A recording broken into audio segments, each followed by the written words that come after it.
Good morning. Perhaps you're having your morning coffee like I am. Actually, I call it day coffee. I don't just drink it in the morning, I drink it all day long. And I think of it this way: coffee is a bean. I consider drinking coffee drinking my vegetables. And so if you're looking for a way to give good reason to drink more coffee, think of it like I do, drinking your vegetables. On a more serious note, 1 Corinthians 10:31 is the verse that I want us to consider this morning. Listen to these words. So whatever you eat or drink, or whatever you do, do all to the glory of God. Short verse, big application. Do all. Those are the key words. There's no wiggle room here. Well, what about? No, do all to the glory of God. There are other verses that have similar points that they make. Colossians 3:17, and whatever you do, in word or deed, do everything in the name of the Lord Jesus. Do everything. Again, there's no wiggle room there. These are tall orders for us as believers. But I think it's possible for us to live that way. That's why God calls us to do it. Recently, a young lady who used to live with us, we've had several students live with us throughout the years, she sent me a video blog or whatever it's called. I don't know. It's called Up at 4 a.m. I like to get up early in the morning. So she said, and this made me think of you. So video blog, I have no idea why someone would be so consumed with their own lives that they want to broadcast that out there for everyone to view. And I have no idea why anyone would be interested in that whatsoever. I'm old. I don't get these kind of things. But generally, if someone sends me something, I'll view it, I'll read it. And so I did. I read it all the way to the end, his condensed day, and I was glad I did. I actually picked up on his motto, which was, how you do one thing is how you do everything. And what he was saying was, he's going to approach every moment of his day with absolute tenacity, because how you do that one thing is going to define who you are as a person.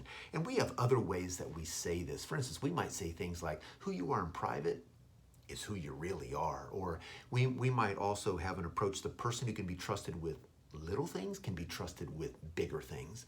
At Biola, when I give an exam, I know there can be a propensity to cheat.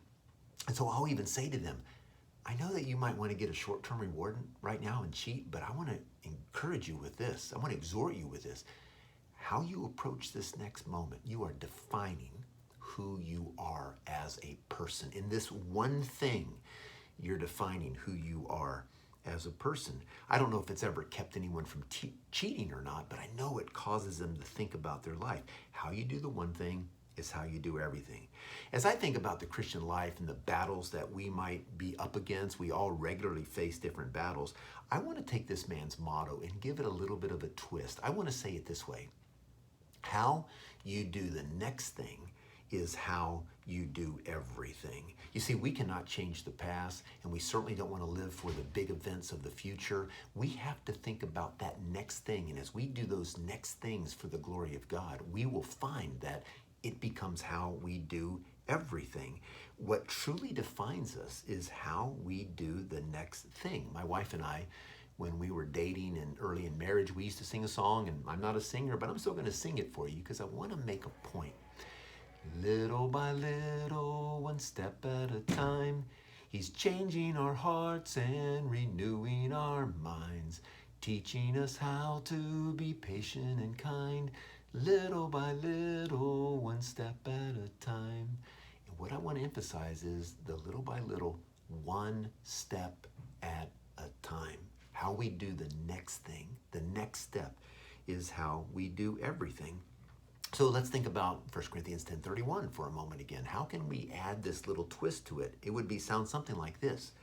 So whatever your next thing might be, do that next thing for the glory of God. And then the next thing to the glory of God. And then the next thing to the glory of God. Imagine that we lived our lives that way, moment by moment.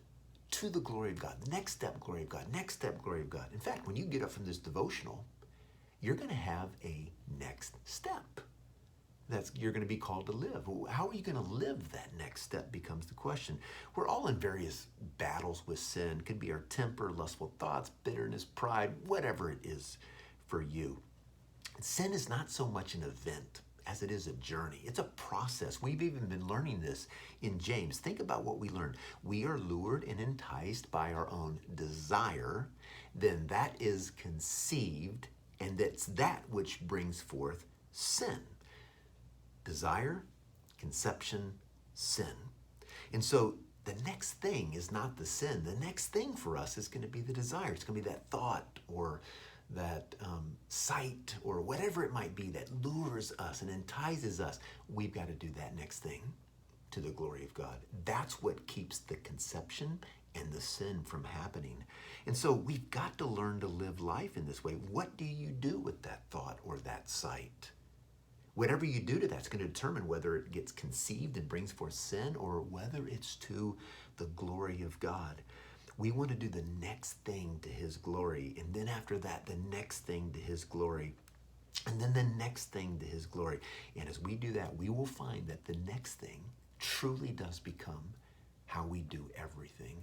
May God bless your day, and as you get up from this devotional, may the next thing you do be to the glory of God, and the next thing to the glory of God. May God bless us as we seek to live for him in his honor and glory.